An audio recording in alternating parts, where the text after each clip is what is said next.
We will go ahead and get started in about, let's take a minute. I know Commissioner Carter and Commissioner Bailey will be here, as far as I know. So if we can just hold for a second before starting.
To our AV staff who are keeping up with our audio and video.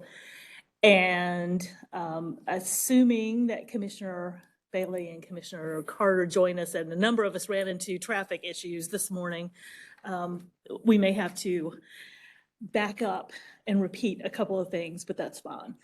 So at the beginning of the meeting, I need to remind everyone that under North Carolina General Statute 138A-15, all members have a duty to avoid conflicts of interest.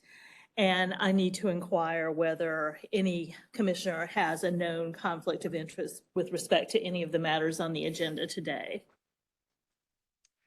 Seeing none, we can move to the next order of business, which is approval of the minutes of the January 12th, 2023 meeting. Are there any corrections to the minutes? Seeing none, is there a motion to approve the minutes as submitted? I'll move to approve the minutes. Commissioner Monis moves approval of the minutes. Is there a second? Commissioner Harris seconds the motion. All in favor, say aye. Aye. Aye. Thank you very much, and welcome Commissioner McAdams. I think a number of us got tangled in traffic this morning. That's my case too. I have no conflicts. Thank you. The first action item on the agenda is request for adoption of an amendment to make technical corrections to a citation in 15A NCAC 2L0509. Ms. Crum?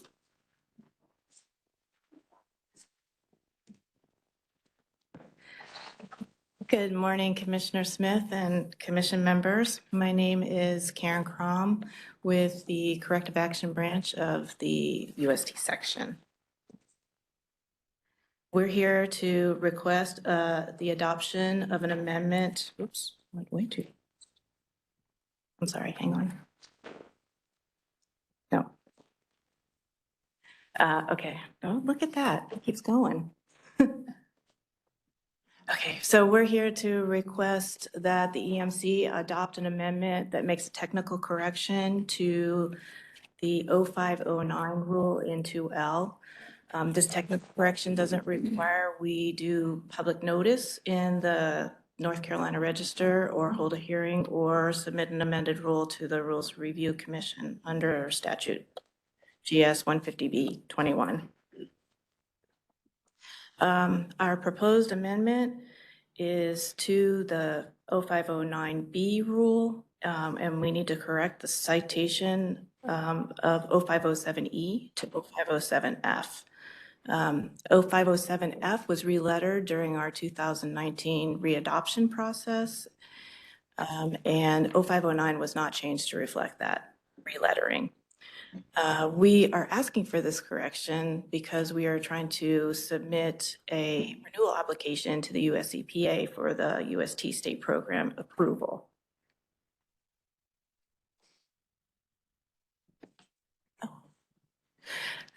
So our schedule would be, if approved today, we would file with the OAH's codifier of rules for final approval tomorrow, with an expected tentative effective date of April 2023. And finally, our request to action is to adopt the amendment to make a technical correction to a citation in 15A NCAC 2L 0509. World quickest presentation. And we appreciate that. Are there any questions for Ms. Crom? If not, is there a motion to approve this rule amendment? Motion to approve, Mr. Saul. Commissioner Solomon moves to approve. Is there a second? I second. Commissioner Weiss seconds. Any discussion on the motion? And if not, all in favor, say aye. Aye. Any opposed? Thank you very much. And the next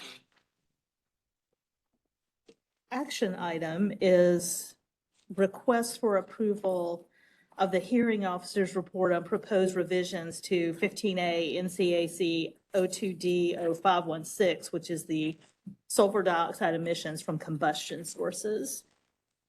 That's Mr. Nelson. As we're getting set up for that, we welcome Commissioner Bailey, and just need to confirm that you have no conflicts of interest with respect to anything on the agenda. I do not. Thank Thank you. I'm sorry for being late. A number of us barely beat you here. So. Okay. Shoot.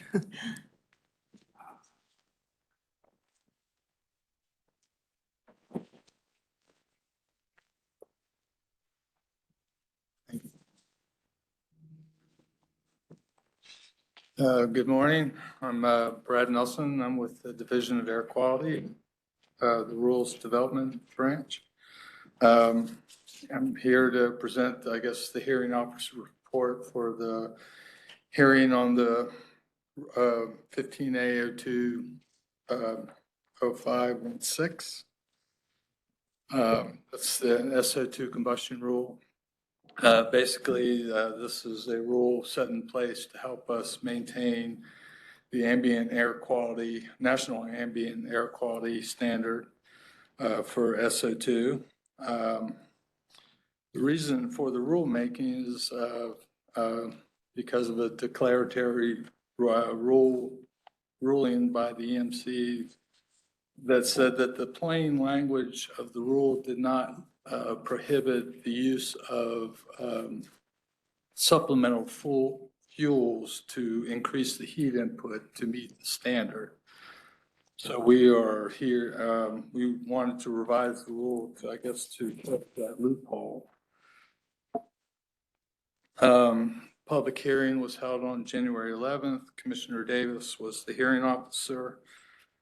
Comment period was December through January. We only received one comment from EPA Region 4.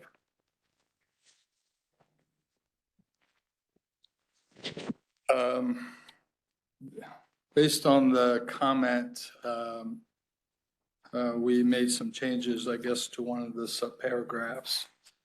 Basically, the subparagraph that limited or prohibited the use of the supplemental fuels. They commented, they asked for some change or some additions to the SIP when that gets sent to them. And they want us to clarify what was normal or permitted operation in the revised rule that we sent them.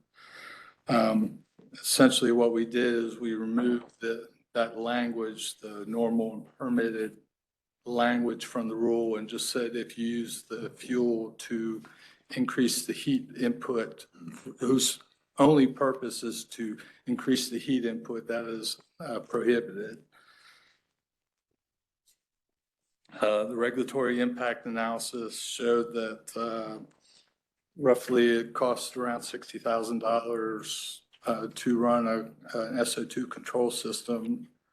We estimated the benefits ranging from almost $50,000 to $112,000 for reducing the SO2 emissions from the source. And we were unable to quantify any CO2 benefits. Right now, I guess we're asking for adoption of the rule and the hearing officer report and regulatory impact analysis. It's a recommendation here. And before I ask for any questions from commissioners, Commissioner Davis, as hearing officer, did you have anything you wanted to add? I just wanted to thank the DAQ staff for all of their work on this rule and the logistics of the hearing, the public hearing. And I am prepared to make a motion at the proper time. Thank you. Are there any questions from Mr. Nelson? Commissioner McAdams? Madam Chair, Mr. Nelson, I'm just curious, what gave rise to this was a declaratory judgment request by Optima TH, as I recall. Correct. Will these revisions apply retroactively, or is there grandfathering in place as to the existing permits that are out there? Yeah, they would apply retroactively. There would be no grandfathered. Okay. All right. Thank you for that. Are there any other questions for Mr. Nelson? Yes, Commissioner Modest. You said you weren't able to quantify CO2 reductions. Can you explain why? Because we didn't know the composition of the waste gas. Okay. So, I mean, we knew how much natural gas they were adding to it, so we could calculate CO2 from that. But the waste gas stream components were unknown, so. Okay. Yeah. So it wasn't the economics, it was the underlying science that was uncertain. Right. Okay. And just a partial CO2 didn't seem to be appropriate. Yep. That makes sense. Thank you. Mhm. Are there any other questions? If not, it would be the appropriate time for a motion. Okay. Commissioner Davis. Yes, I'd like to offer the motion that the proposed amendments to 15A NCAC 02D 0516 as presented in Chapter 2 of the hearing report, the final regulatory impact analysis as presented in Chapter 6 of the hearing report, and the hearing officer's report be adopted by the Environmental Management Commission. And as I understand it, that includes the minor wording change in response to the EPA comment. Is that correct? Right, that would be the change in Chapter 2 that Right. she referenced. Yeah. Is there a second to that motion? Second. Commissioner Anderson seconds. Any discussion on the motion? If not, all in favor, please say aye. Aye. Any opposed, no. Thank you very much, Thank you. Mr. Nelson.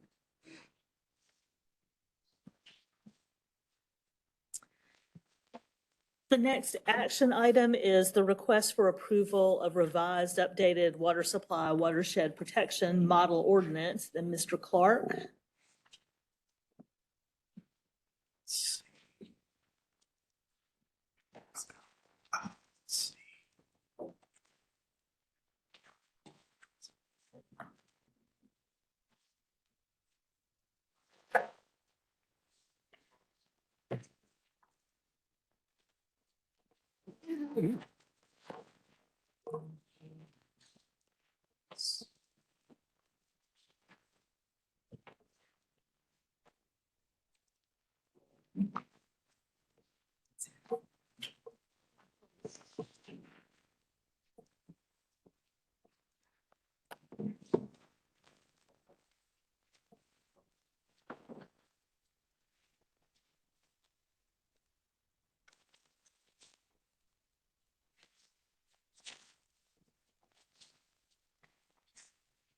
Good morning, Commissioners.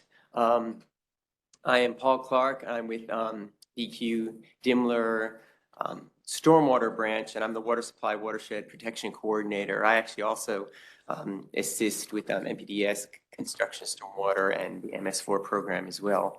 But I'm here this morning to present the draft, revised, updated model water supply watershed protection ordinance for approval. Prior to getting into some more, a little more detail with the ordinance itself, I'm going to provide a little bit of background to about the water supply watershed protection program. I know people change. I know in our own unit itself, our branch itself, since I started 3 years ago, we've almost got a completely new batch of people. So this is a map that identifies the water supply watershed protection watersheds across the state.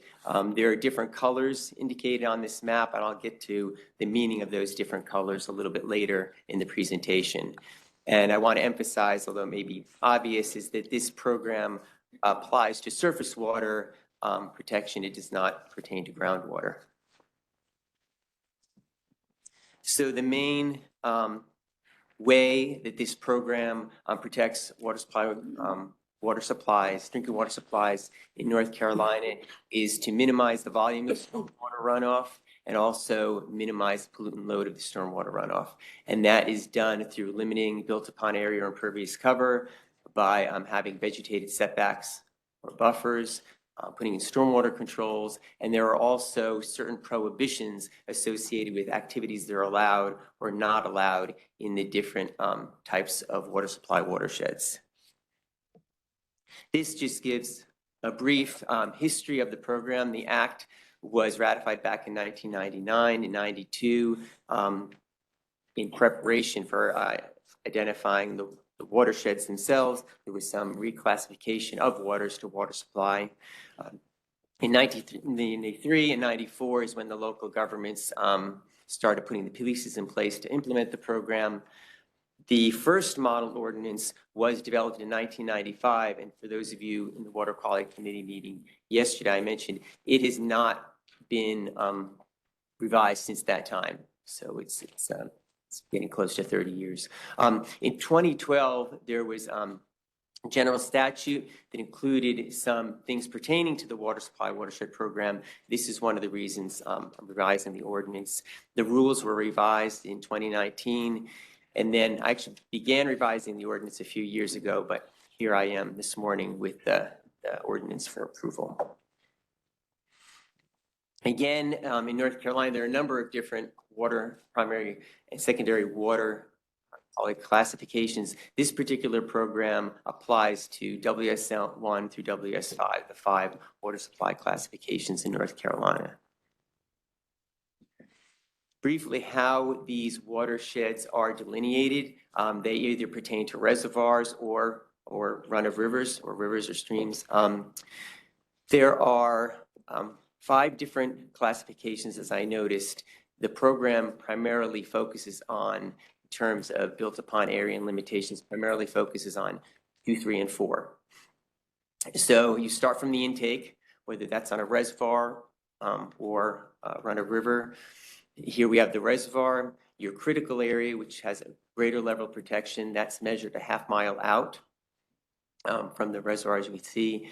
And then for WS2 and WS3, the balance of watershed, the remainder of the entire watershed is protected. In WS4, you measure 5 miles out from the, measuring from the intake and out from the reservoir. So sometimes in a water supply 4, you will still have the watershed because if that 10 miles is within, if the 5 miles is outside of the ridge line, so to speak, it would be the watershed.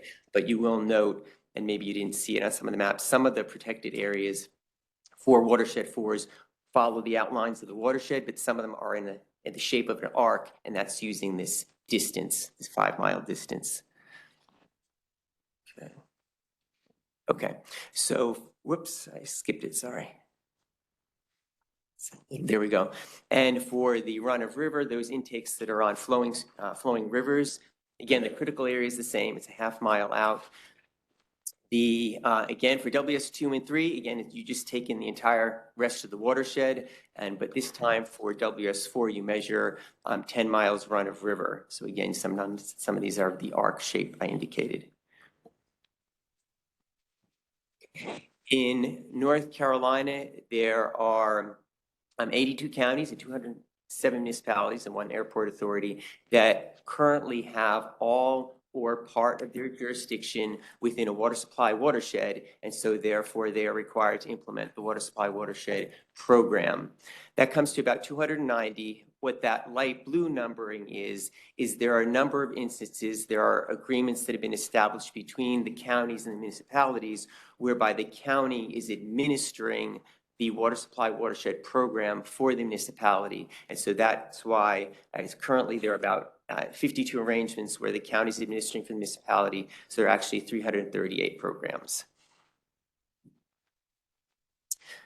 So some of the responsibilities that the local governments have in implementing this program is the top bullet. They are required to develop an ordinance that basically outlines the different parts, the different requirements of the program. They're to develop and maintain the maps. We just went over that, the maps of their water supply watersheds. They're reviewing projects compliance. There are examples of interlocal agreements. If you have questions, I can answer that later. They're supposed to keep records of the various projects and the approval and what's going on. If there are SCMs involved, then they are responsible for the maintenance of those, and then also handling variances when appropriate. Okay, this next table, you're not meant to read it. This is just to highlight that one thing the ordinance does is, that I mentioned earlier, the water supply watershed program has prohibitions, the activities that are allowed and activities that are not allowed. Previously, these were sort of scattered throughout, and I thought it was more difficult to find what you were looking for. So this table basically compiles and summarizes for the different water supply watersheds the activities that are allowed and not allowed in the different water supply watersheds. So when you have, you're looking at developments and whether they adhere to the guidelines, there's basically three main things that are examined. There's the built upon area or impervious cover for the proposed project, looking at the vegetated setbacks or buffers, and looking at the stormwater controls, if there are any for that particular project. And some of these things that a development site plan may include, obviously, where the surface waters are and the vegetated setbacks associated with those surface waters, the impervious cover or built upon area, lot lines, the stormwater flow and drainage, again, information about the stormwater control measures, if they're included in that application, and then various calculations. This next is just a table. It just sort of summarizes the different built upon area or impervious cover limits for the different water supply water classes. As you can see, WS1 does not have any, because the definition of a WS1 is principally that the watershed is either public land or it's undeveloped. So these restrictions do not apply to WS1. On the bottom of the table, WS5, those watersheds are either waters that flow into WS4s, or they're a case where actually an industry is using a water for water supply, or it's a former other classification. And so there are no restrictions on WS5 in terms of this program. And these are just some specific examples, of what are some common impervious surfaces that are looked at in these applications.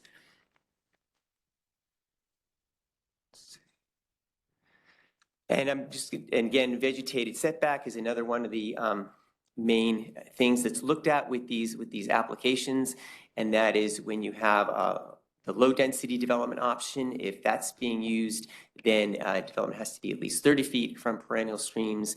If you're utilizing the high density option, and then you're looking at 100 feet from the perennial stream.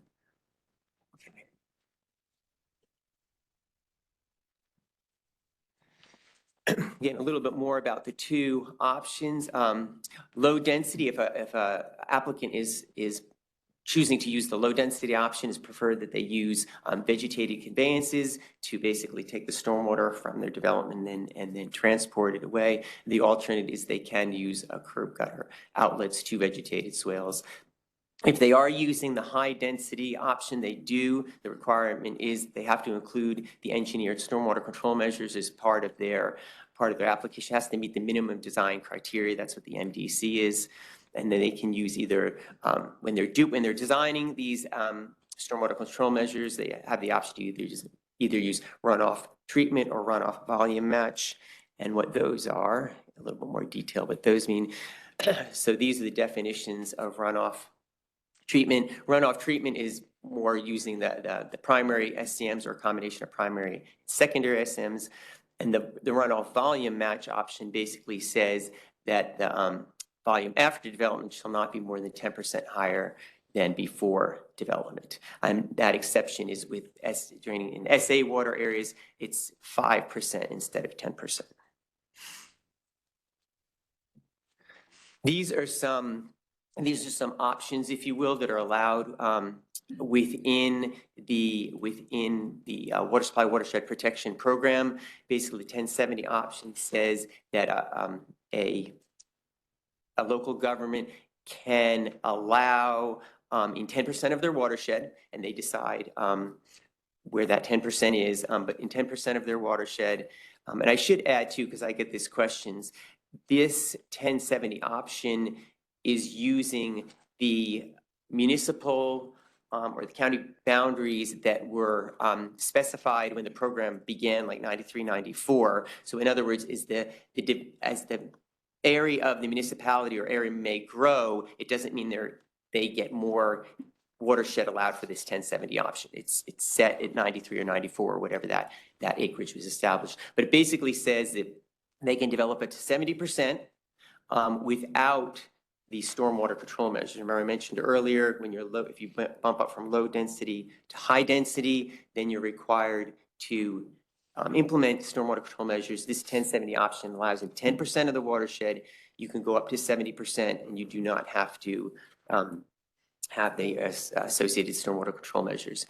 Density averaging is basically just what it says. You can have two parcels. Let's say one parcel wants to exceed their limit, their built upon area. They can average with another parcel that basically is going to accept a lower than their allowed limit, and the arrangement is put in place so that you can basically average those two parcels to meet the requirements of the program. And then the cluster development is, again, I've heard of this before, where maybe the developer wants to put more of the have a more dense area in a portion of their development. But if you look at the whole, it still has to meet the overall built upon areas under the program. Excuse me. Okay. Yes, Oh, Commissioner Key. okay. Could you give me an example at one time, please, in parentheses? Oh, yeah. Okay. So what this, good question. So what that's referring to is that, let's say there's parcel A. Parcel A is the parcel, let's say, that wants to exceed that limit. And it has an arrangement with parcel B, but it's not going to be able to meet all of the limit that it wants in its interaction with parcel B. So parcel A and parcel B have their arrangement, and the transaction is done, and the specific limitations are put in parcel B. Then that's a transaction that's done and complete. Then parcel A can go to parcel C and say, I still need some additional pervious cover. So then parcel A works with parcel C, and then it's a transaction. And again, now on parcel C, they have to have all their limitations and make sure they're going to have less to develop because they're donating some of theirs. The idea, and this was actually a decision made by our group when we're deciding what are some specifications if a developer it can't get all that it wants from its one parcel, is as long as you have agreeable parties, parcel A works with parcel B, gets some of the allocation, that transaction is done and complete, so it's all set, and then parcel A can go to work with parcel C. That make? Follow up? Mr. Key? It does. My question was, when taking properties and doing comprehensive land use plans for municipalities moving into a rural area to develop commercial and then redesignating that commercial for rezoning purposes into a residential piece that has density, was that considered in your study? I'll be honest, no, I don't think. So just so, because I'm not as familiar, when you're talking about the land use is changing and so that that could cause complications. One thing I'm hoping that because when two parcels get in together in this agreement, everything has to be, it has to be on the deeds, it all has to be registered. So in other words, if I'm understanding correctly, if a land use or something changes, there's still that requirement that parcel B or parcel C is limited and they can't, they basically, if you want to say they've lost some of their development capability, that's independent of, that's independent of changes. That's set and they have given up that. Does that help to answer? Maybe I don't understand enough about land use zoning, but I'm not sure. At one time, in parentheses, at one time was a thought of everything being presented at one time when in the future it might be 3 years, 5 years, 10 years, depending on the growth of the counties and the regions where your map indicates where these watersheds are. Then for comprehensive land use plans for municipalities and counties and regional, then was it considered to look at it in the future and have any variances? The one time was, I'm thinking of planning, like we do PUDs. Yeah, maybe the wording is misleading. Now I understand that the at one time meant to imply not what you're talking about, comprehensive planning, and that things may change over time. It meant to be that each transaction only occurs between two parcels. In other words, you don't have one transaction with all these multiple parcels. The idea we were thinking with two parcels at a time, the one transaction, is we want to make sure that's set, everyone's clear on the amount of impervious cover that's being donated, so that's set. Then parcel A can look at parcels C, D, or whatever. It wasn't meant to imply that things would change in the future with different comprehensive planning. Thank you, Madam Chair. Thank you. Okay. Right. Let's see.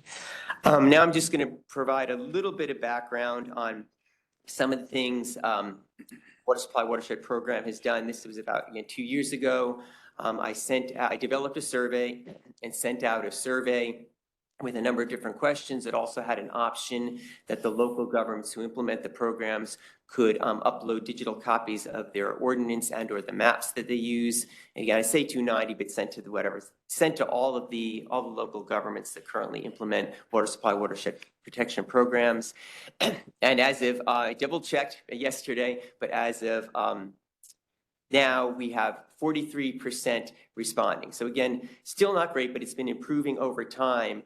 And to let everyone know, what I plan to do actually is when, assuming this draft ordinance is approved, I would go out and make, basically there's a listserv with all different entities, and include that listserv. I would advertise the fact that the ordinance is now available, and included with that, I would also invite them to participate in the survey again.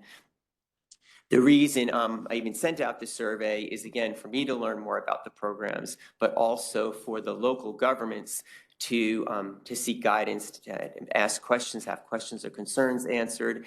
And it's also a way for me to prioritize local governments for program review. Simply those local governments that have not received any information from, they haven't sent a survey. I also sort of keep a running database of all the inquiries I get mostly emails of the local governments that have contacted me with questions and concerns. For those that I haven't heard anything from, those would be on the top of the list to visit. And that's independent of the fact that I did one last year, and that was in response to some concerns about the program. So that was a little bit different. But that's the main reason for the survey. And so I touched upon a little bit this yesterday. That was even the Water Quality Committee meeting. The reason I went ahead and revised and updated the model ordinance, it had not been done since 1995. I wanted to incorporate some statute and some rule changes that had been made since 1995, and also just some ways to improve the clarity and the ability to use the ordinance. This is just generally the table of contents. And to let people know too that aren't familiar, a lot of the ordinance was unchanged. I mean, there were a number of things that were fine from the 1995 ordinance. So when I embarked on this exercise, I used the 95 ordinance as a starting place, and I just made changes to it as opposed to starting from ground zero with nothing. I used 95 and worked from 95 to make the changes and the updates that I did. And again, this is just a summary. There's just some minor changes to improve clarity. Section 400, Article 400 is the most significant changes. I included that table, which you saw earlier. Again, you couldn't read, but the table of allowed and not allowed uses. As I said, I think it improves the way to be able to find that information on what's allowed and not allowed in a water supply watershed. The density, there's a provision on density average, which I spoke about briefly too. Again, that was introduced in 2012 in the statute, so that was not included in the previous ordinance. And then also the density built upon area table. So I took, again, the way density requirements were specified earlier, again, I thought they were sort of spread out and more difficult to find. I actually included the table that was developed in the regulations when we updated the regulations in 2019. That table is now in ordinance. Again, I think it's just easier to use. And then the last new is just some organizational changes. Move the footnotes all to the bottom and the definition section to the top. So what the timeline has been, I guess I first prepared the draft maybe in 2020. I made the draft available first to a smaller group, got some comments. Then I made the draft available on the website. It's been on the website for a while, and opened it up to all the local governments if they wanted to comment on it. And honestly, I think received comments from two local governments. One of them made some significant comments.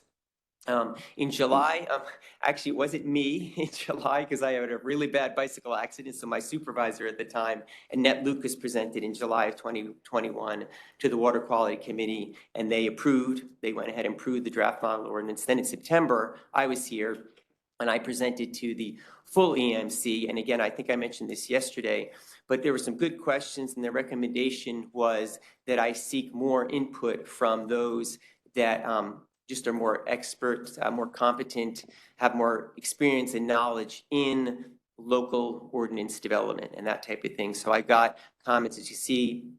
Most recently, I got comments from Richard Wisnett and Jim Joyce. Those are the two folks within that School of Government that provided comments.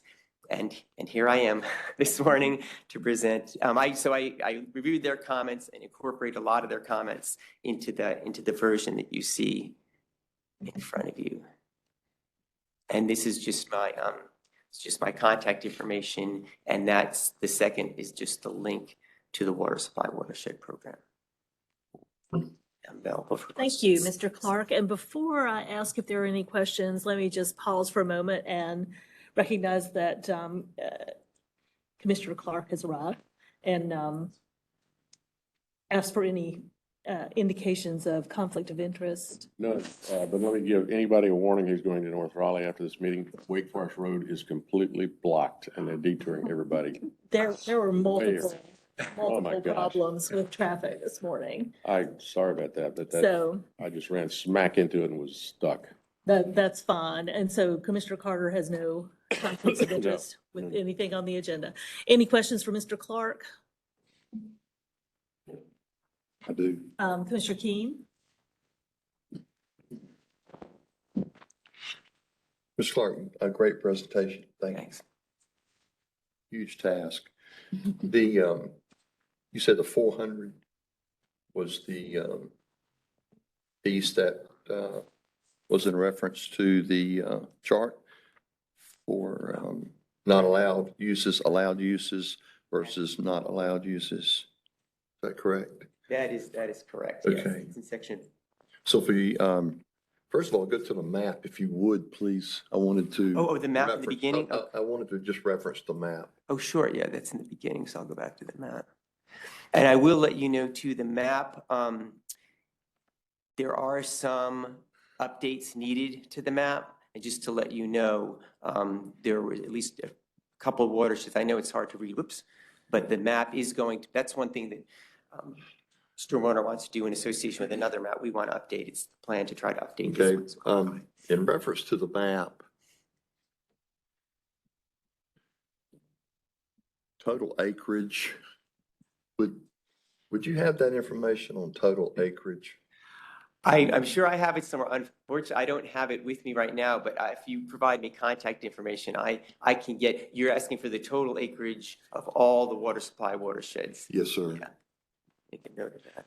Then the total acreage, then, my thought would be the, municipalities in reference to those. I see you have them printed, but in the, watershed areas for the municipalities, for stakeholder purposes, in reference to the chart, the yes and no's. Mhm. So you said you only had 2 respondents. Maybe I misunderstood that, 2 respondents in the stakeholder piece.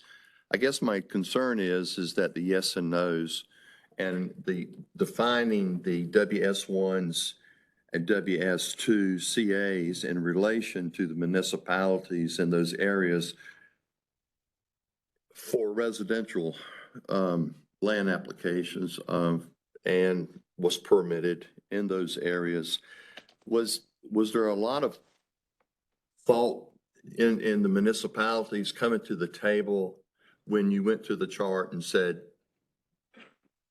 no's and yeses?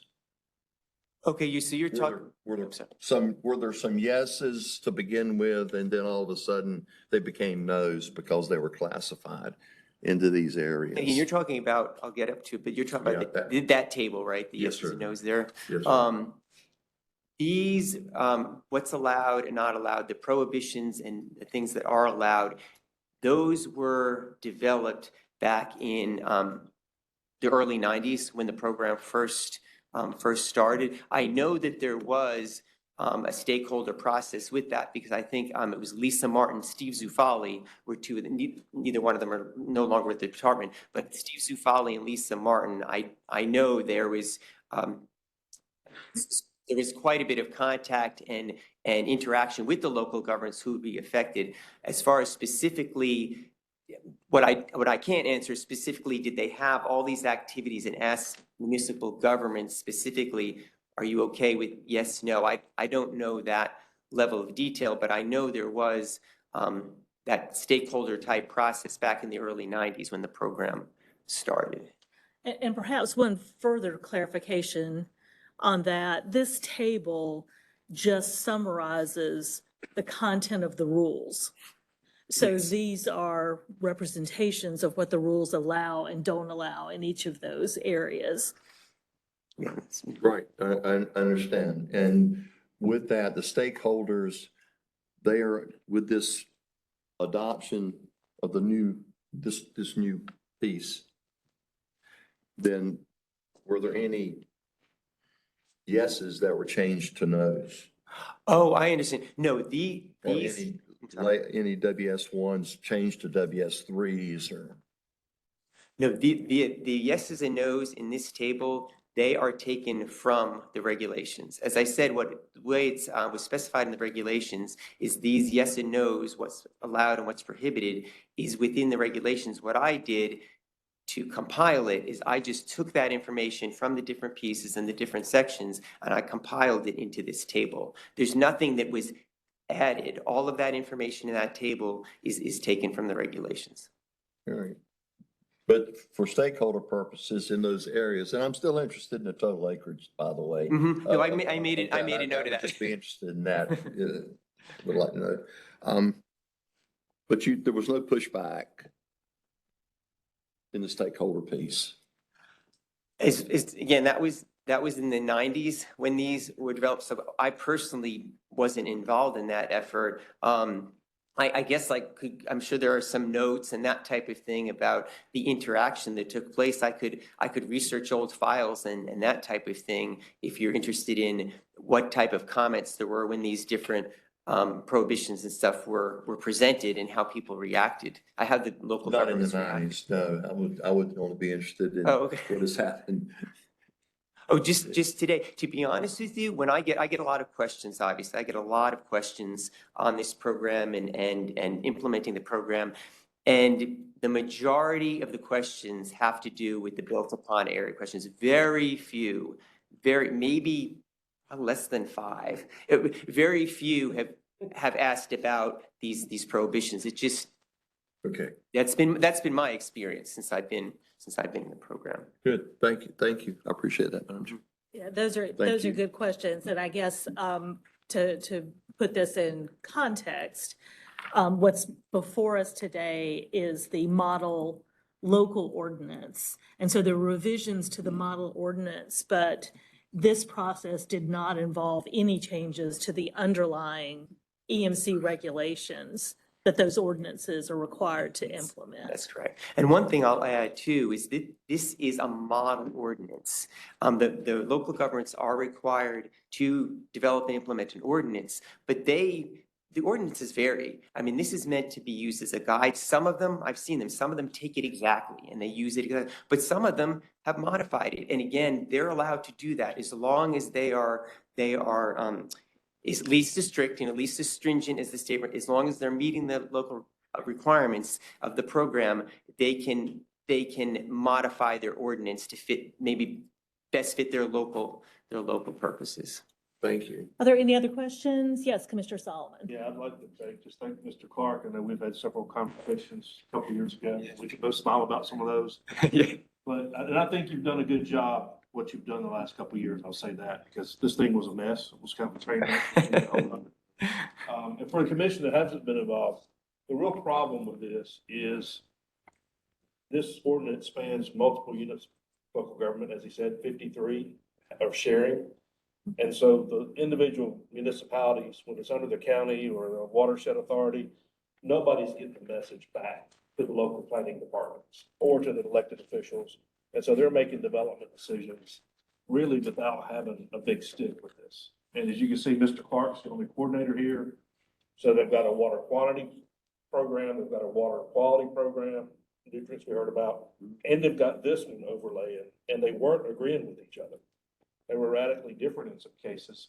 And this building fund area is a great example of, quite frankly, some people were just ignoring it. This 1070 thing was being ignored. And so I think there's still a lot of work to do to get everybody back on the same page and keep this thing moving in tandem. But this is almost like a double jeopardy program. It's not your fault, Mr. Clark, and I think Mr. Rogers has done a good job since he's come in to try to straighten some of this out. But I think the EMC still has a lot of work to do on this. So I just asked Mr. Clark, there's still improvements we need to do, I think, to this program. Mm-hmm. With the local governments. Do you agree with Yeah, that? oh, yeah, what I'll just echo is absolutely right. There's a lot of local governments that implement this program. I'm the only coordinator. In addition, just because of low staffing, I have been, and I've talked with Mr. Solomon about this, I've been assisting in other areas of the stormwater program as well, MS4 and that type of thing. So I'm just saying, yes, a lot of the programs can probably looked at and examined more carefully to see how well they're doing, how well they're implementing the programs. And that certainly sounds like a good area for further discussion and perhaps something that the Water Quality Committee may want to follow up on. And if I may, I think if we really roll this back, we're gonna see a lot of folks out of compliance with some of the strictness of this, and I would like to see us come up with a way to be more facilitative with them to get in course, because some of these areas are being developed fast and they're not following the built upon area or the redevelopment problems that Mr. McAdams talked about, Commissioner McAdams talked about yesterday. It's very hard on these at a local government level to stay in compliance as properties are being redeveloped and combined. So I think the EMC and the Water Quality Committee could help out with this a little bit and be more facilitative than punitive with our communities in this regard. So that's my thought. Any other questions for Mr. Clark? Yeah, Commissioner Deerhake. Thank you. And I appreciate those comments about the program too. Just to really date myself, I came on the commission for the first time in 1993, just after these were adopted. But I clearly got the impression that it was a major, important effort by the department and by the EMC. We had some brilliant minds on the EMC leading at that time to help guide the design and development of these standards or these rules. So I think we were a leader in the country in having these in place, and they have been very helpful on the broader scale, even though there might be some that are not complying with it as closely as they should. I thank you for the table. I think it's a great one. I did have one question about a footnote I didn't understand. Oh, okay. It's a footnote J, and so it might be that it could be worded a little bit clearer. It just says, see following WS1 note, and I could not follow what that meant. So.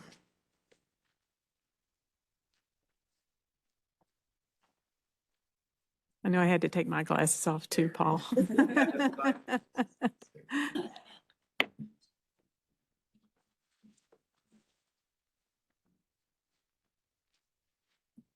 Yeah, that's a good point, because I think in one of the revisions, what maybe some stuff was eliminated. The idea with that note is that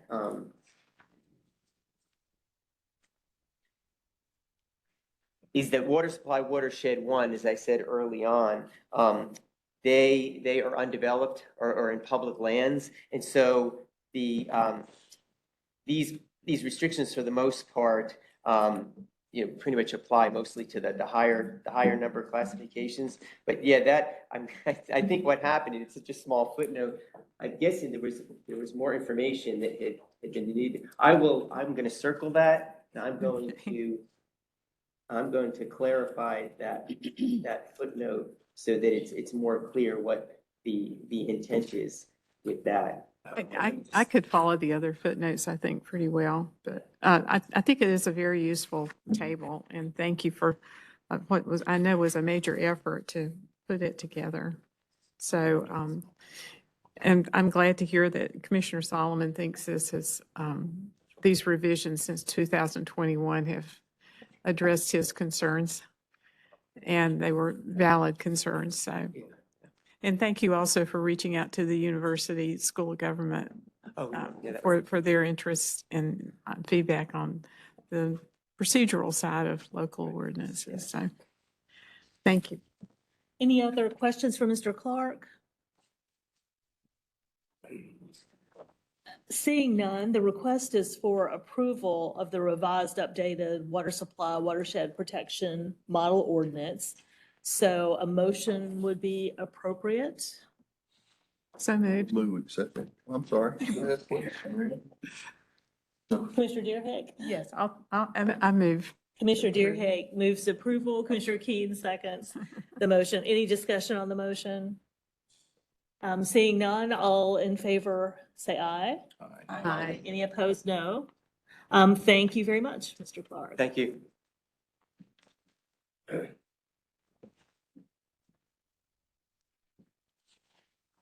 The next action item is the request for approval of the proposed reclassification of Tier Quarry and a segment of the Eno River in Durham County to class water supply for critical area. Ms. Kelton. Morning. Good morning.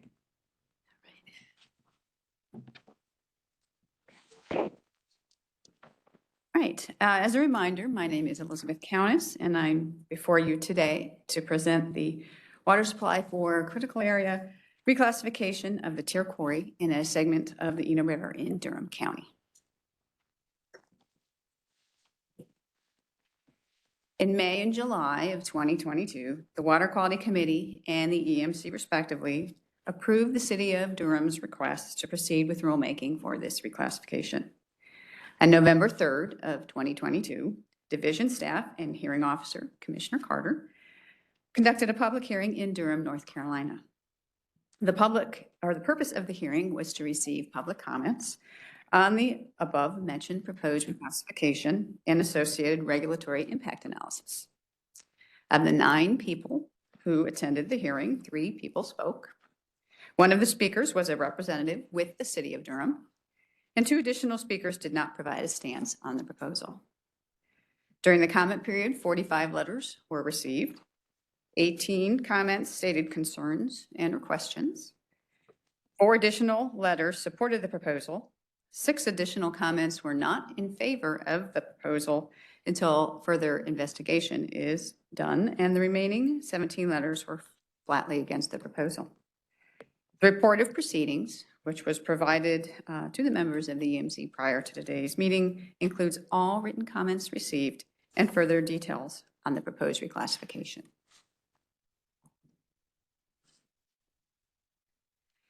This slide compares existing and proposed requirements in the proposed areas. Existing requirements are shown in the bottom row of the table, and proposed requirements are shown in the table's second row. If reclassified, additional restrictions, as shown in the yellow highlighted text on the slide, would apply and are associated with new development and new industrial process wastewater discharges. In addition, no new landfills and no new residual or land application sites would be allowed in the proposed critical areas. There are no permitted or planned wastewater discharges and no known planned land application sites, landfills, or developments that would be impacted by the proposal, according to Raleigh Regional Office and local government staff. The subject areas consist mainly of developed single-family residential areas plus 2 developed industrial parcels.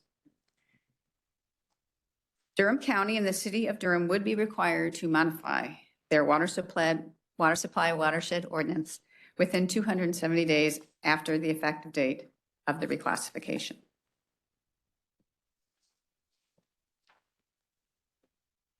Sampling of groundwater wells adjacent to the quarry has revealed the presence of contamination from releases of petroleum, hydrocarbons, and chlorinated solvents associated with historical uses of the area. According to the most recent groundwater and surface water evaluations, a January 2022 Phase 2 remedial investigation, also known as an RI, and a 2022 annual monitoring report dated January of 2023, for which you see the cover page on this slide, levels of 1,4-dioxane exceeded the groundwater quality standard in the 2L standards rule in several intermediate and deep monitoring wells.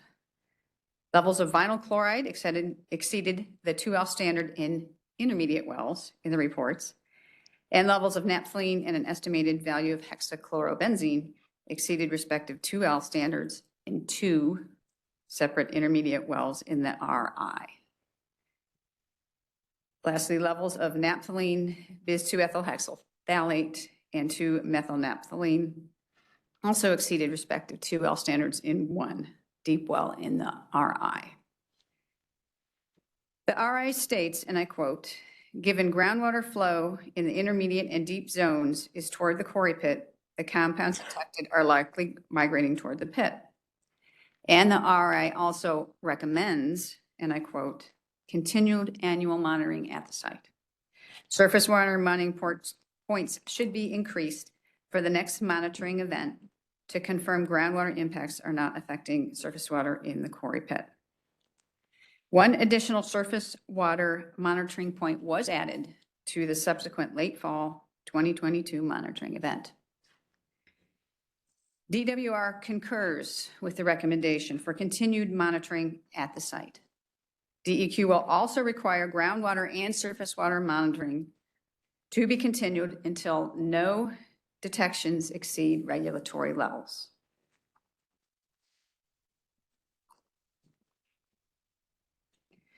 Regarding the comments received, the common issues noted appear on this slide. These issues are that there's contamination in the quarry, that contamination is in the groundwater that is moving toward the quarry, that more sampling is needed, and that other water supply sources do need to be explored. DWR's responses to these comments are as follows. Surface water at the proposed riverine intake location meets surface water supply water quality standards according to 2021 DWR studies. Water in the quarry also meets surface water supply standards according to those 2021 DWR studies, as well as recent studies by ELMSS, the consulting firm that has performed the most recent groundwater and surface water evaluations in and near the quarry. Secondly, monitoring of surface water in the quarry and groundwater wells near the quarry will continue to keep track of the path and the levels of constituents detected in the wells identified in previous monitoring. Sampling is planned to occur annually during the month of September by ELMSS. As mentioned earlier, groundwater and surface water sampling will be continued until there are no detections that exceed regulatory levels. Thirdly, per an email from City of Durham Water Management staff to DWR staff, and I quote, Tier Quarry has been an essential part of the city's water supply portfolio since it was purchased in 2007. Jordan Lake is another essential water supply for the city, and the city secured a share of its water supply storage in 2002. These water supplies, in combination with Lake Mickey and Little River Reservoir, will be sufficient for the city through 2070. The infrastructure for accessing the water in both of these newer supplies is now being planned. City of Durham Water Management Department staff are present in the audience today and can provide further information about investigations of alternative water supplies if so desired.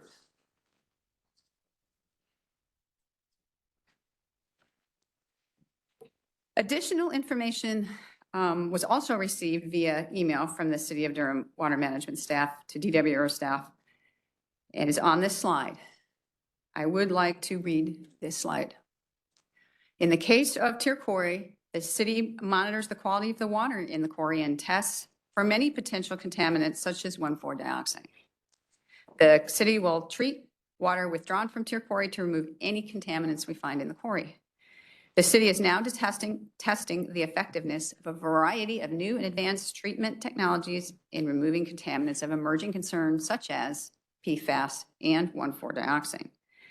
The city will install advanced treatment processes if such become necessary to protect public health. The city monitors the quality of the treated drinking water it produces and tests it for more than 150 contaminants at various frequencies from continuously to daily, depending on the parameter. The department also tests the potable water at various points throughout the distribution system by which it sends drinking water to its customers throughout the city.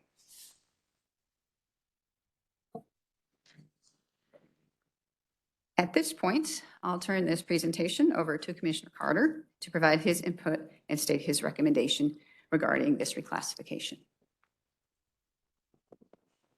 Thank you, Elizabeth. First of all, I want to commend Elizabeth and her staff, the folks from DWR who conducted this hearing. We had an excellent hearing, by the way. It's one of the few, I will say, that I've been where there were a good number of people, speakers and observers. And we even had one local politician who was there campaigning since it was right before the election. He got a bit of attention, but I didn't fault him for that at all. I think he certainly was there to see what was going on. And generally speaking, my recollection is that the comments were all favorable with some of the caveats that Elizabeth has highlighted here. We need to keep a close look at this in terms of the water quality issues. I also, just as a personal comment, I think this is an excellent use of an abandoned quarry to provide water supply. With the difficulties these days of creating new reservoirs, that's got to be well nigh impossible for a variety of reasons. And this just is an outstanding idea to use an old quarry like this as a water source, particularly. I know a few years back, I think Durham had a particular problem with water supply and got fairly critical over there. So this will give them a great deal of additional capacity. So with that, I would say that based on the comments and the applicable water state requirements, and most importantly, the need to meet the City of Durham's water demands and the information that the city provided to us, I recommend the proposed reclassification of Tier Quarry and a section of the Eno River as described in the slides in the agenda. And the report on these proceedings be approved.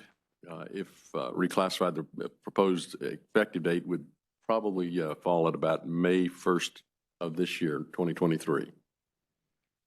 Thank you. Any questions for Ms. Countess? I have one, Madam Chair. Commissioner King. I'm not opposed, but back to the governmental, before that slide, the one previous to that, to the government comment, that one. In the middle there, it says the city will install advanced treatment processes if such become necessary. Who determines if such becomes necessary? Who determines that? And if so, how will it be monitored?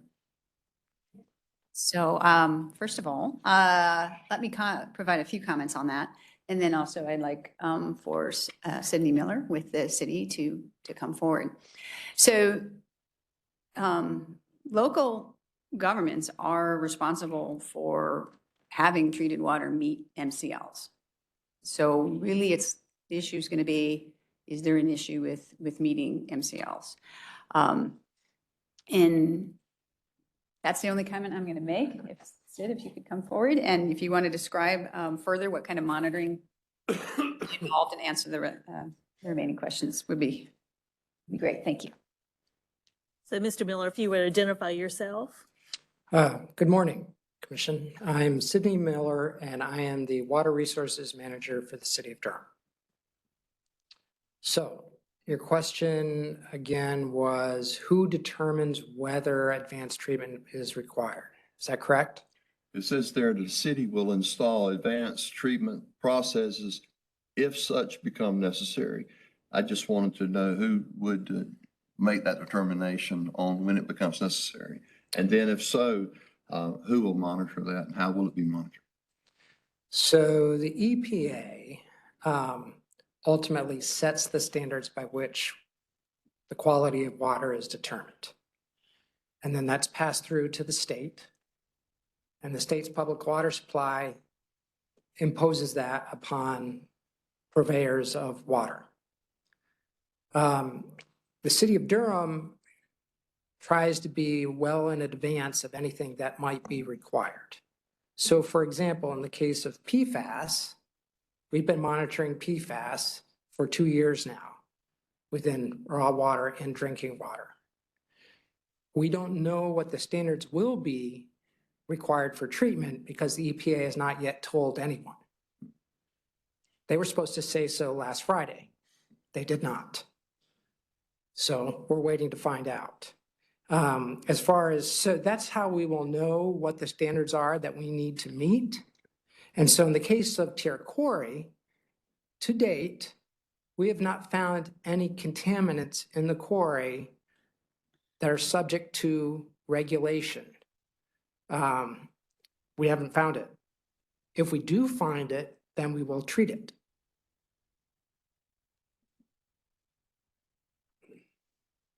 And I'll just follow up on that. And I think Mr. Miller's statement alludes to this.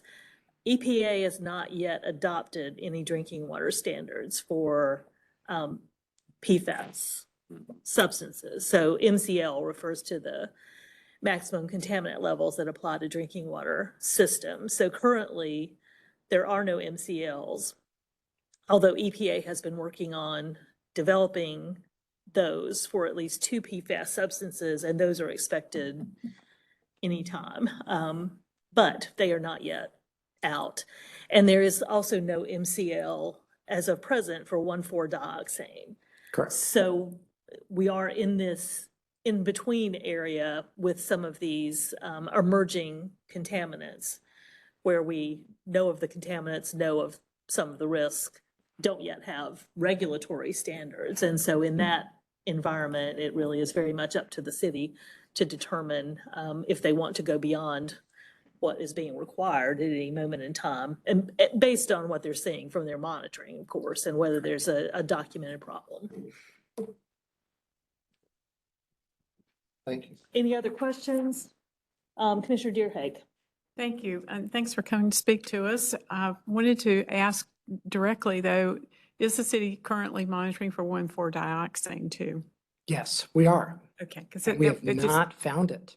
Okay, I just wanted to get it on the record because it was not clear in the record that they were. Okay, and I think we've all been dealing with 1,4-dioxane these past 2 years in a different context with wastewater discharge. But in this case, we're talking in the arena of Safe Drinking Water Act rules.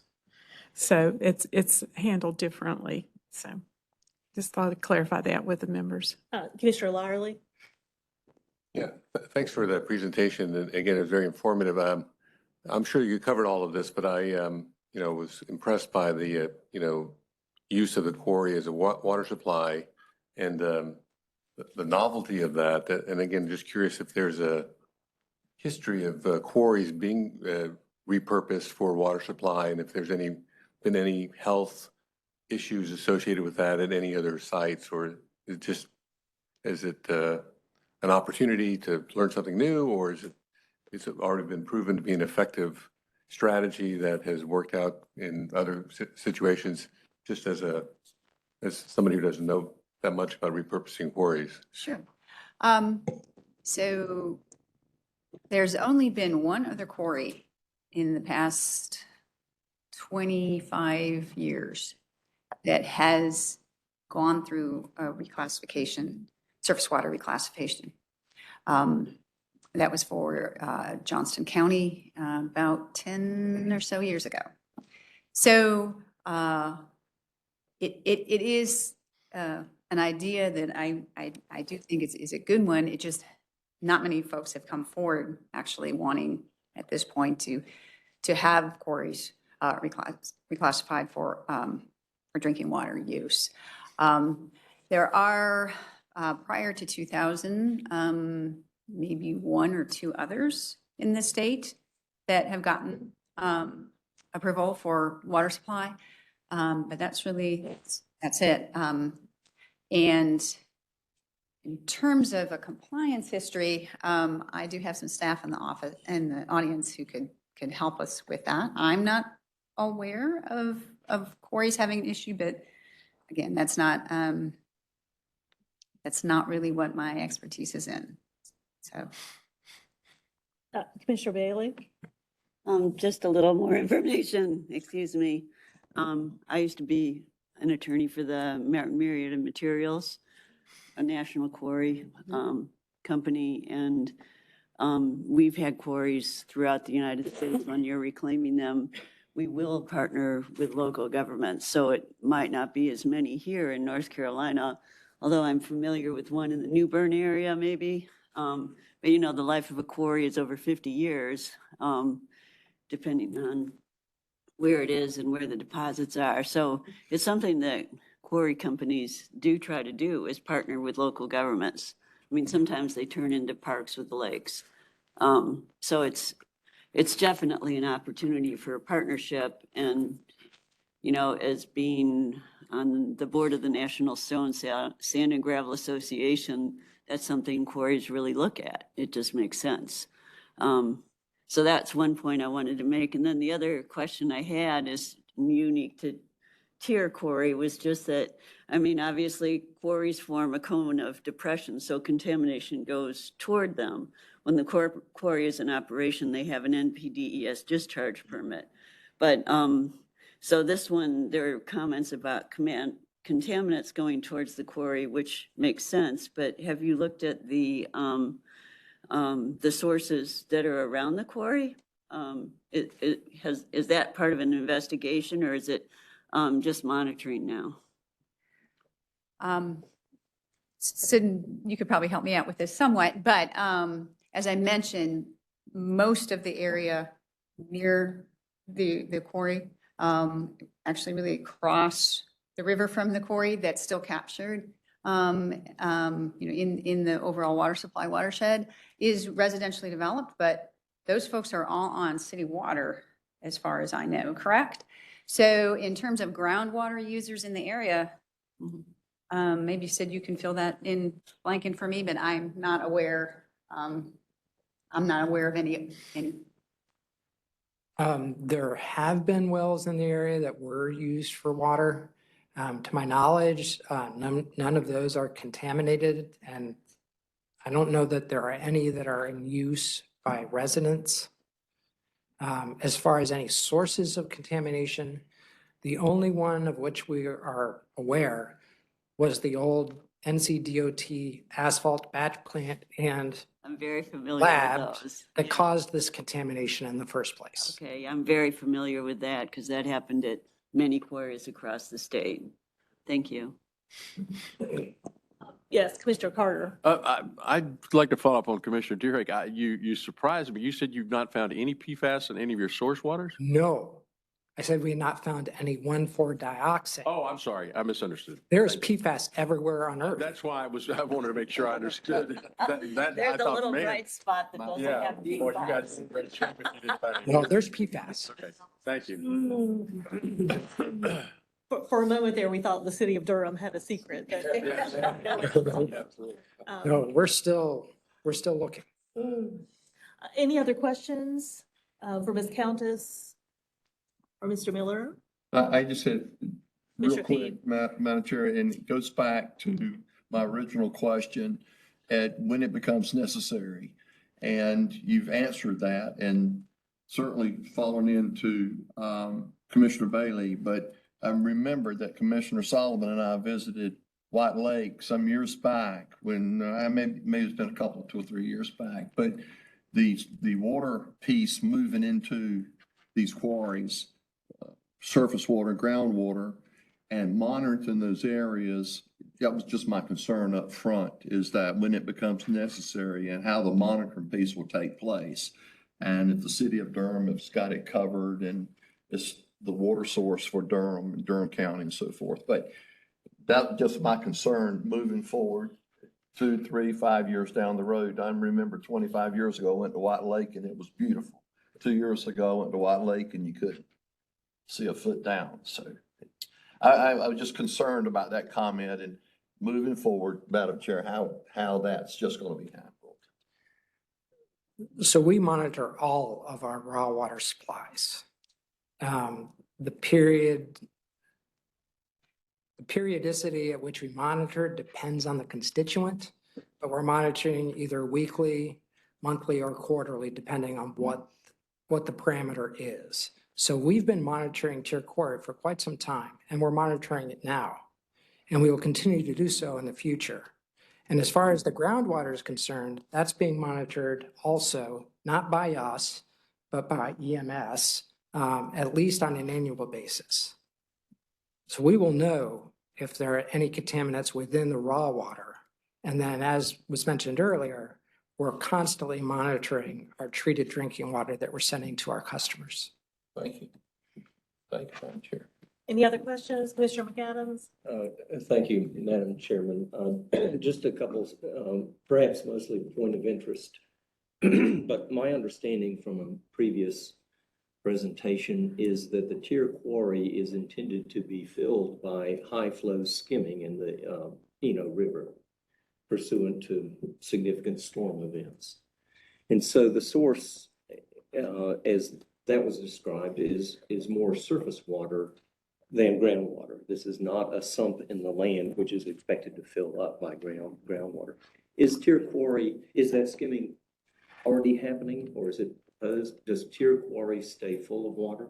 And if so, is there water pressure outward from the basin so that the groundwater in the area is not particularly migrating into the tier quarry itself? I think we both can add to this conversation. So, as I mentioned, so there will be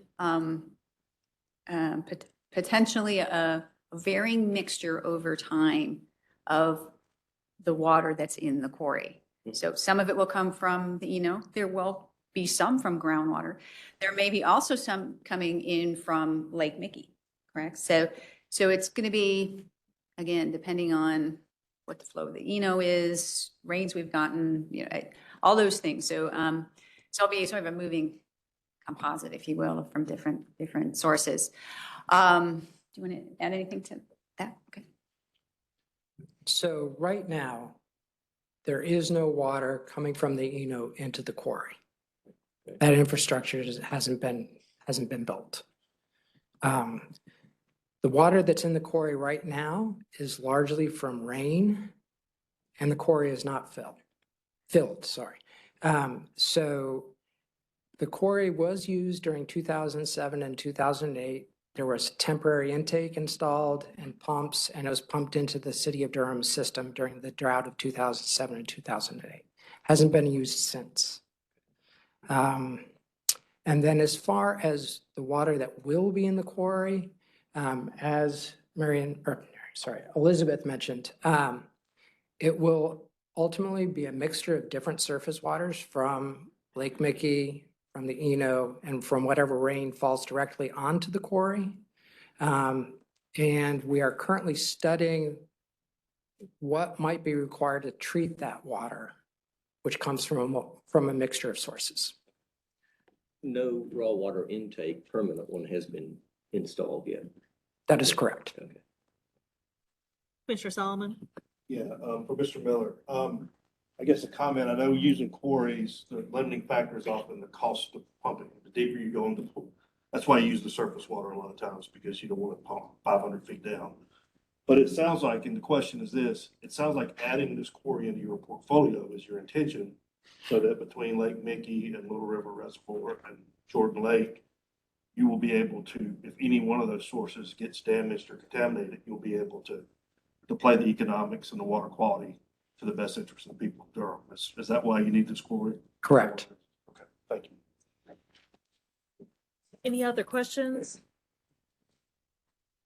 If not, the request is for approval of the reclassification, and it would be appropriate to have a motion at this point. Commissioner Carter? Yes, ma'am. Well, you want me to repeat this whole verbiage in for the motion?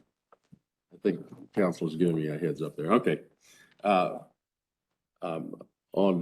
Based on the comments received, state requirements, the needs to meet the city of Durham's water demands, and information provided by the city, I move that the proposed reclassification of Tier Quarry in a section of the Eno River, as described in our agenda and the materials presented and the report on the proceedings of the hearing, be approved. Is there a second to the motion? I move to second the motion. Commissioner Bailey seconds. Any discussion on the motion? Seeing none, all in favor say aye. Aye. Any opposed, no. Thank you very much, Ms. Countess and Mr. Miller. Thank you. Thank you very much.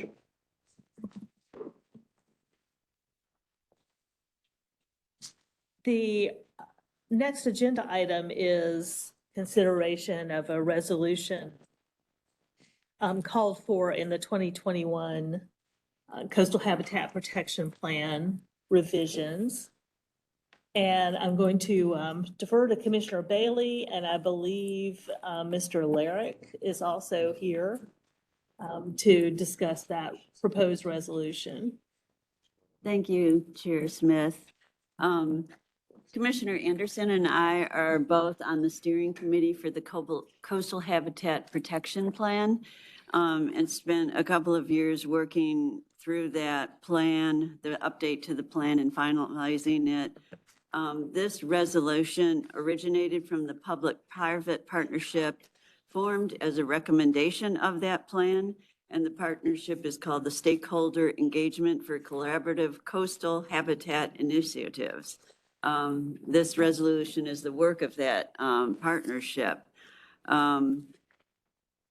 And I think what I'd like to do now is turn it over to Mr. Larrick, who is the Natural Resources Director of the North Carolina Farm Bureau. He gave us a great presentation yesterday at the Water Quality Committee. And now that everyone's here, I'd like to have him take over and give us the details. Okay. Thank you. Again, my name is Keith Larrick. I'm Natural Resources Director at North Carolina Farm Bureau. I appreciate you having me here again today. I think most of you did hear this yesterday, so I'll maybe not go through the whole spiel. But that, as Commissioner Bailey said, the CHIP Steering Committee, as they were accepting comment for the 2021 CHIP amendment, kind of encouraged some groups to kind of come together and submit recommendations into that. And so this work group, kind of the span of coastal area interests that you would expect. We did meet several times, and in the end, our recommendations were included in the CHIP amendment as Appendix A. So kind of two big recommendations that are kind of on the table here today. One was this public-private partnership that Commissioner Bailey mentioned, and that's really DEQ and the CHIP Steering Committee teaming up with stakeholders on the private side, whether it's NGOs, business industry, that sort of thing. And the recommendation that's the topic of this resolution was to kind of encourage state funding in these voluntary incentive programs that help landowners reduce nutrient impacts into surface waters and ultimately into coastal waters. So that's the idea. That the resolution itself is fairly straightforward, just requesting the state to increase funding into those programs. Whether it's the ag cost share program, maybe some of these flood mitigation programs that also have water quality benefits, or stormwater programs as well. So happy to take any questions. And again, thanks for having me. And we appreciate Mr. Larrick being willing to come. As you know, often the staff who present on CHIP issues are DEQ staff, Ann Deaton and Jimmy Johnson, and neither were available for this meeting. So Mr. Larrick was kind enough to step in and make this presentation. Any questions for Mr. Larrick or for our two CHIP representatives, liaison? Well, I'd like to Commissioner say, Bailey? I'd just like to say we did have, I thought, a robust discussion yesterday in the Water Quality Committee, and many good points were raised. I mean, this actually, as Commissioner Davis brought up, this applies to everyone in the state because they all impact the watersheds that eventually lead to the coast. So it's not just the 20 coastal counties. I think that was right. Right. And that there's a lot of farmers who will be helped with this if the funds are increased also. I mean, it's supporting an increase. Whether or not we'll get it is another matter, but. We'll ask. Yes, you always, and this gives you a little more fuel for asking. Yep. And then maybe, well, Commissioner Deerhake was the chair of the committee. Commissioner Deerhake? Well, I was just going to say, we did act on it. We were asked to consider it, and we voted unanimously to approve to bring it to the full commission today. And one thing that I would add that you mentioned yesterday, this resolution has already been adopted by both the Marine Fisheries Commission and the Coastal Resources Commission. Yes, thank you for mentioning that. Right. Any other questions or comments? Seeing none, is there a motion to approve the resolution? I move to approve the resolution. This is Commissioner Bailey. Is there a second to the motion? You're I'll okay. second. Commissioner Anderson seconds. Any discussion on the motion? Seeing none, all in favor say aye. Aye. Any opposed, no. Thank you very much, Mr. Larry. Thank you. And that brings us to the end of the action items on our agenda. And so we'll move into concluding remarks. First, any director's remarks? Mr. Abrazinskis? Thank you, Madam Chair. Good morning, everyone. First, a quick staffing update this morning. I'm happy to announce and introduce Taylor Hartsfield as our Division of Air Quality Deputy Director. Taylor brings over 10 years of regional office experience to the Director's Office. She holds a Bachelor's of Science degree in Biosystems Engineering with a minor in Environmental Engineering from Clemson University, an EIT, a Certified Public Manager. She served recently in our Raleigh Regional Office as our Raleigh Regional Office Supervisor. During that time period, she also did a career development rotation as Deputy Director for 3 months late last year. She's also served previously as the Winston-Salem Office Compliance Coordinator and as an engineer in that office for many years. So we are excited to have and announce Taylor's promotion into this position and look forward to her interacting more with you in the future. So thank you, Taylor. Taylor replaces Michael Pagetra, who served 28 years in air quality and since 2017 as our Deputy Director. And so he is now one of the Deputy Directors for Richard. And Richard still owes me a beer, but yes, Michael's going to do well over there, and I look forward to continuing to interact with him in that new role in one of our sister divisions. All right, next, just a quick update from something that I think some commissioners asked about at our last meeting in January, and that was there were a few inquiries about the wall recycling fire in North Raleigh that occurred over Thanksgiving weekend. There were a few questions about that at the last meeting. Just a very brief update this morning. Just wanted to say that both the Division of Waste Management and the Division of Air Quality continue to collaborate on that investigation. Since your last meeting, in fact, in late January, both divisions initiated actions under our compliance and enforcement procedures. The Division of Waste Management issued a notice of violation. The Division of Air Quality issued a notice of violation and notice of recommendation for enforcement. And we are in the process of receiving complete responses from the company to those particular actions. And so we'll keep you posted as that process evolves. And then final note, and it's a bit of a somber note this morning, since your last meeting, we're sad to share that our friend and colleague Devin Brisson passed away on January 31st at the age of 49. Devin was an environmental specialist in our Wilmington office, dedicated husband, father, and colleague, did a lot of compliance work for many years for our division down in that region. So please keep the Brisson family in your thoughts and prayers. That's all this morning, Madam Chair. Thank you. Mr. Rogers. Thank you, Madam Chair. Commissioners, just a few items. One, I really appreciate Mike Abrazinskis saying nice things about our deal. But the opportunity to have Michael Pagetra come work for us as a deputy director. We have some deputy directors now. There's confusion along with staff that we were only having one. Julie is still with us. So we're excited to have both of them working as well. Unfortunately, Michael had another appointment at this time and can't be here. As I said, we're excited to have him on board. His years of experience in the department is going to be a great asset to the division.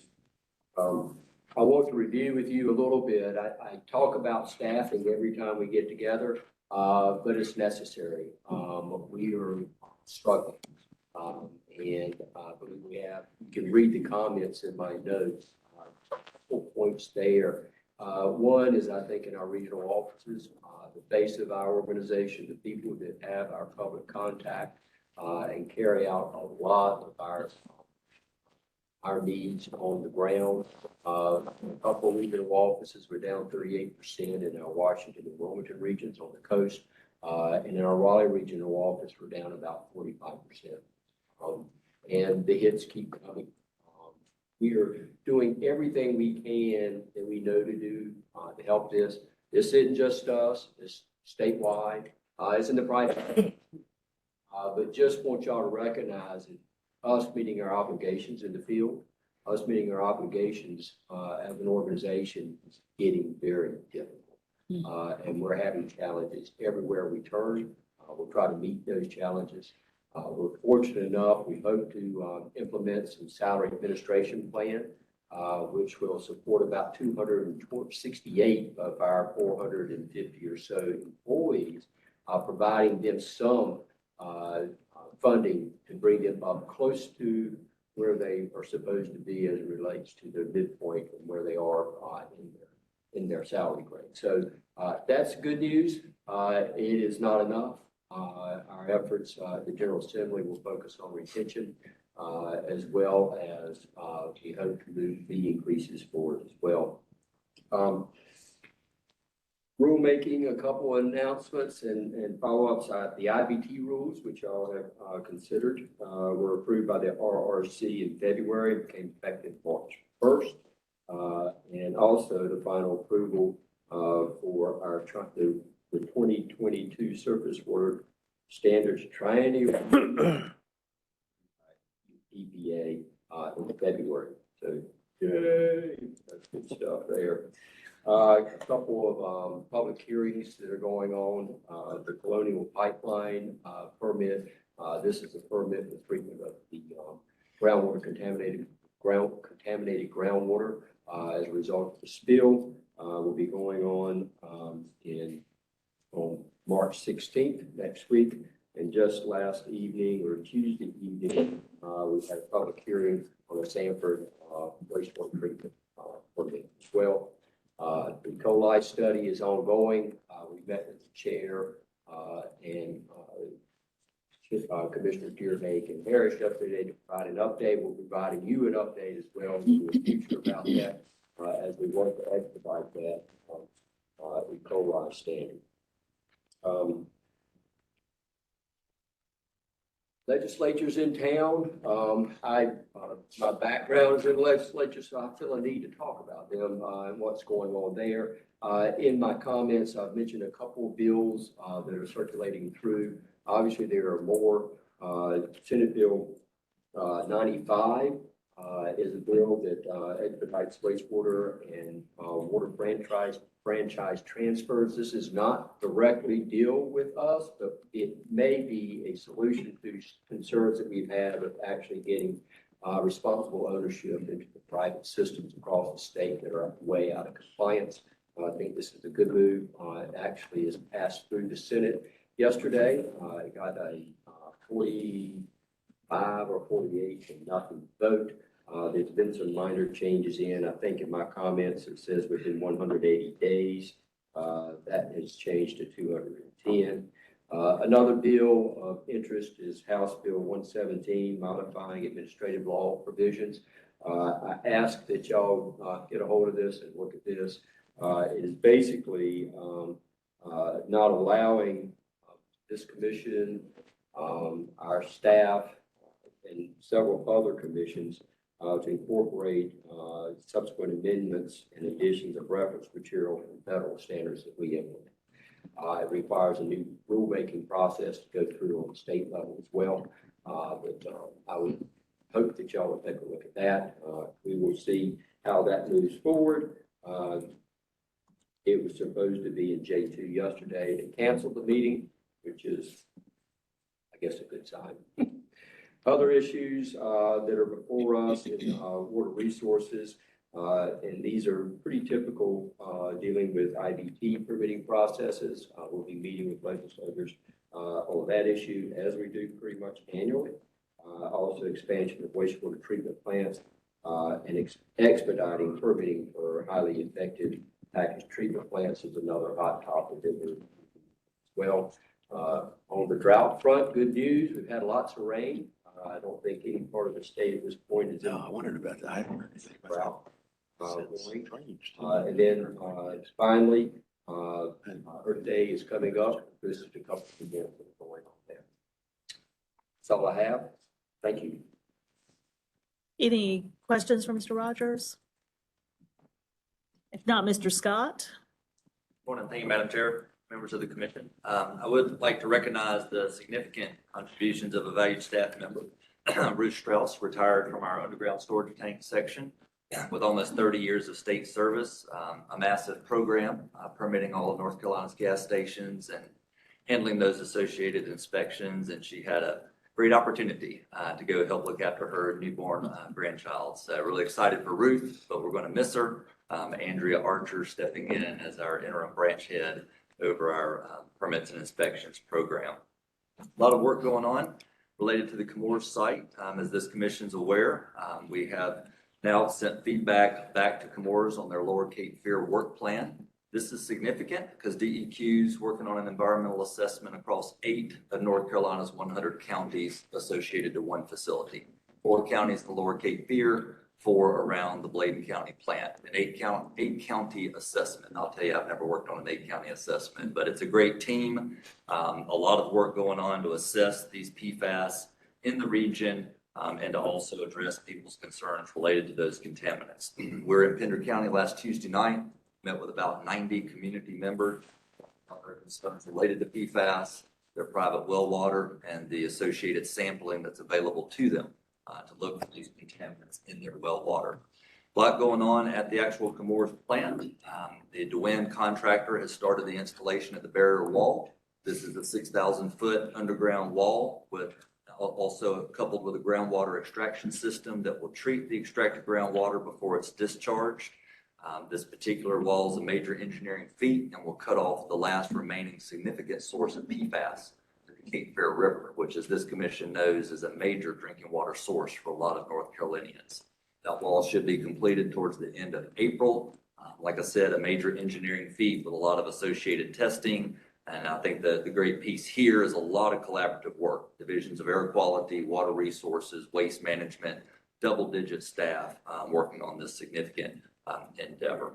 We've also completed the initial review of the Weaver Fertilizer site assessment. We've got environmental data related to that site after that tremendous fire that occurred in Winston-Salem. Also another multimedia site with divisions of Demler, Water Resources, and Waste Management collaborating on the post-fire assessment and necessary next steps for additional environmental monitoring. And as Richard noted, we are following several bills at the General Assembly. DEQ does have an omnibus bill. If you've not looked at it, House Bill 177, we've got some beneficial use determination language in there that our division is very interested in regarding potential authority to make these types of beneficial use determinations where a material may be able to be beneficially reused and not have to go to a disposal facility. So a lot going on at the General Assembly. We expect some other pieces of legislation to be filed near term and more to come on that front. Thank you, Madam Chair. Any questions for Mr. Scott? Seeing none, thank you very much. And I don't believe Mr. Ansel is with us today from the Division of Energy, Mineral, and Land Resources. So we'll go to committee chairs. And Commissioner Bailey, the Groundwater and Waste Management Committee met yesterday. Thank you. We've been having informational items lately because there's been a lull in the major rule sets that we had been dealing with. And so given this break from rulemaking and the number of new people on my committee, we started last January, we started with the informational sessions. And this time we had an overview of the Division of Waste Management site assessment and remediation programs. There's several that are under Director Scott, and we had a lot of questions for him in terms of particular sites and how things are handled and prioritized. it was a really good session for learning more about the programs, especially because much of this does not come before the commission since they're not all subject to rules. Some of them are statutory programs. Coming up, if any of you are interested, we're looking at an overview of groundwater sampling by the Division of Water Resources. And then we're also going to be getting an overview of recycling and materials management. So I think it's very interesting material that we're getting presented with, and I still don't see any major rulemakings coming out yet, but those are every 3 years. I did have one additional question. I was just interested in what Director Rogers said about the Administrative Procedures Act and rulemaking and how it affects us, because it sounded like they were proposing we'd have to adopt the federal rules instead of by reference, but actually, is that what the intent is? As I understand it, and Mr. Reynolds may want to weigh in on this too, what the amendment would do, it would still allow us to adopt federal rules by reference. Okay, good. What it would not allow us to do is incorporate future amendments to those federal rules in the adoption by reference, so that those automatically become part of the state rule as the federal agency amends its rules. So we would have to go back and go through a new state rulemaking process to incorporate future changes to the federal standards. Okay, good. Well, I thought it was worse than that. Future state. We would have to go through a state rulemaking to incorporate future federal changes to federal rules that That we've we've already adopted by adopted. reference, that we've already adopted, yes. Okay, thank you for that clarification. So Commissioner Deerhake, Water Quality Committee? Thank you. Yes, we had one action item yesterday, which was the CHIP resolution we approved today. And we had one information item, which was the division's update on the updated stormwater nitrogen and phosphorus tool, also known as SNAP. That was presented by Trish Darconti for the nutrient management for local programs that, we've been hearing a number of local program reviews in recent months and more to come. So it's the tool revision that is being rolled out, and a great deal of outreach and communication will be going on, and training, formal training as well, both virtual and in person, for the updated tool. And when the time comes to go around the table, I would like to say one little more thing. Okay, fair enough. Commissioner Modest, Air Quality Committee. Yes, thank you. We had one information item yesterday on the Advanced Clean Trucks rule. So we learned more about that rule, which we will see in May. Got into some discussion about the structure of the rule, which I think was really helpful in folks in understanding what this will look like and different options for compliance for vehicle manufacturers. And so that was Zach Pierce from the governor's office and Randy Strait from DAQ. So we appreciate them coming in, informing us of that. And we also were informed that for anyone who wants to go see a vehicle, one of these ZEVs in person, the North Carolina Clean Energy Technology Center has clean transportation demonstration days. There's one on Tuesday, April 11th in Garner that I have my eye on. So if anybody's interested in a field trip to come along with members of the Air Quality Committee, you'd be more than welcome. And I think some of the DEQ folks may be there as well. So I'll send an email about that to y'all. Thank you. And Commissioner McAdams. Thank you, Madam Chair. Once again, the Water Allocation Committee did not meet as there are no impending requests for modifications to the interbasin transfer regulations, the rules, and the long rumored Fuquay-Varina IBT certificate request still has not come forward. So we haven't met, and I don't know if we will in May or not. We'll see. There's just that anvil hanging over your head, which will fall one day. Thank you very much. So going back around, Commissioner Anderson, did you have any comments today? No comments. And Commissioner Bailey? I just wanted to thank Mr. Larkin again for attending and doing the presentation on the resolution for the CHIP committee. Thanks, Commissioner Carter. I just want to renew my thanks to Ms. Countess and her group for the really excellent work they did on the Tier Quarry public hearing. It was really first rate. Well, and thank you for serving as hearing officer. And Hadn't done it in a while. It was interesting.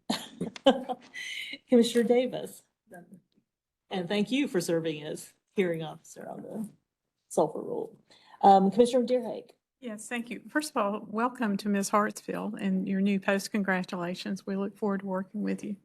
I did want to just take a moment and also praise Ms. Strauss for her 30 years of service with the department. I've known her over those years and watched the department, the division, and Ms. Strauss implement the UST program, which was a very large and important program that has matured over time and been successful, all things considered. But we all thank her for her service.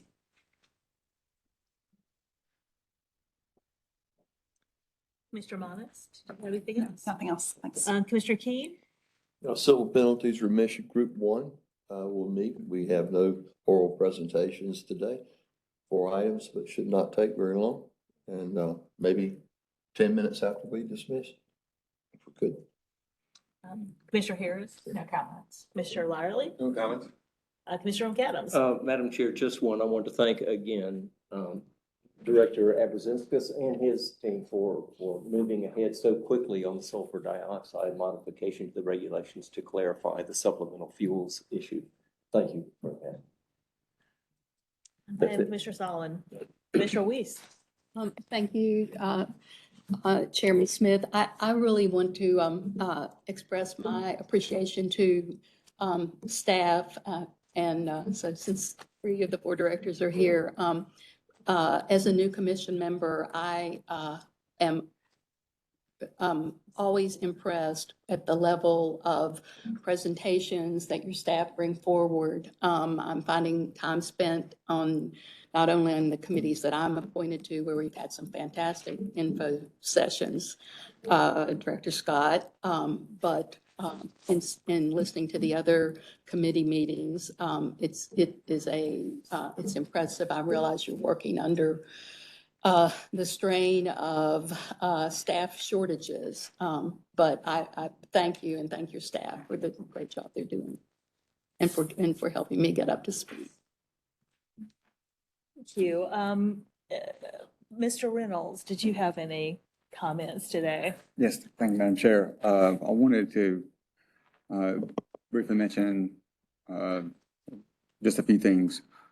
One, you all should have received an email from me yesterday about the pursuing the judicial review related to the RRC's objection to your 1,4-dioxane rules. I also wanted to mention briefly in response to Commissioner McAdams' question about retroactive, I just wanted to clarify very briefly that the declaratory ruling that you issued earlier cannot be changed retroactively. So the effect of the declaratory ruling can be changed prospectively now that there's been a change in rule, or once there is a change in rule, but there will not be a retroactive change to your declaratory ruling as it applied to the rule as written at the time. Just wanted to make that clarification. As to that one case, that's specific. As to that one case, because declaratory rulings apply to the individual requesting party and the state agency, and based on a set of facts, as well as the law as it applied at the time. So it's not a retroactive application. It's just moving forward. Now that if the rule is changed, then the effect changes, but the declaratory ruling as to that set of facts at that time under that rule does not change retroactively. Just want to make that clarification. And then finally, I wanted to update you all.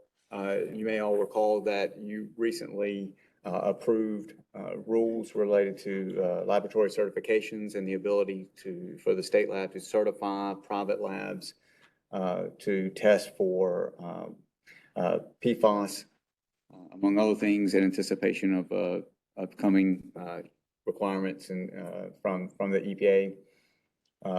Unfortunately, somewhat frustratingly, when we received technical changes from staff to the RRC about that rule, originally there was a stated intent to object to it based on the fiscal note, which you all have heard me talk about before. And after several exchanges and communications, it finally came down to the fact that staff was going to recommend an objection based on the fact that the EPA's method, though the third draft method, though recommended for use, is not final, and therefore staff was going to recommend objection to the rule on that basis, as well as a somewhat confusing statement about existing incorporation by reference to a different rule. And out of concern that the objection may result in the Rules Review Commission objecting to existing language and authority, I recommended to the chair that we withdraw the rule, which would require us to start over once the EPA test method is finalized. And despite the fact that this was not a regulatory rule, but rather a rule that allowed private labs to be certified to test for something, if they so chose. It made sense to me at the time, based on all the information, that we withdraw that rule and simply wait until instead of acting proactively, which is what a lot of folks complain about in state governments, if they don't act fast enough. So instead of acting proactively, that we wait until the action is taken or the EPA method is approved for wastewater discharge, and then restart the rulemaking, which I don't anticipate to last very long. There was one person who showed up at the public comment. That person was speaking in favor of the change. And so we have all of the information available to us now. Nothing will change about that information because it was based on the same situation that it'll be in just a short amount of time. But I wanted to give you all that update that the rule was just withdrawn and we'll need to go through new rulemaking for that addition. So just a couple of concluding remarks, and to follow up on the situation with the lab certification rule. The basis for Rules Review Commission objections are becoming increasingly confused and confusing. And if you remember, that particular rule did nothing more than add a parameter to a list of parameters for which DEQ will certify labs. As I understand it, the final objection was basically that the rule was not necessary at this time because EPA had not finalized its test method for that parameter. But in fact, the EPA had approved a preliminary test method that's been in place for a while. I think this particular decision was one to stand and fight another day rather than invite a protracted argument and potentially, as council indicated, also draw in objections to an entirely separate rule. And so that's where we are. And when EPA finalizes its test method for that parameter, which we actually expected back in the fall, which is why we were on the schedule we were on, they should be very close. We've been saying that for a while, but when they do, we will go back and look at what we need to change to make it possible to quickly get labs certified to do the PFAS testing. So that's where we are. Add to the comments about Ms. Strauss and her retirement. I too had known Ruth for a very long time and appreciated her work. And to add to what Commissioner Deerhake said, not only is it a large and significant program, it has always attracted undue levels of attention from the public and the legislature. And so it's just been a handful. You know, salute to Ms. Strauss and the other staff in the UST program, because it touches so many people that it attracts a lot of attention. And that can be a lot to deal with on top of just doing technical work. It requires some diplomacy as well. And so I know it's hard for a grandbaby to compete with the UST program, but we all make our decisions, I guess, about priorities.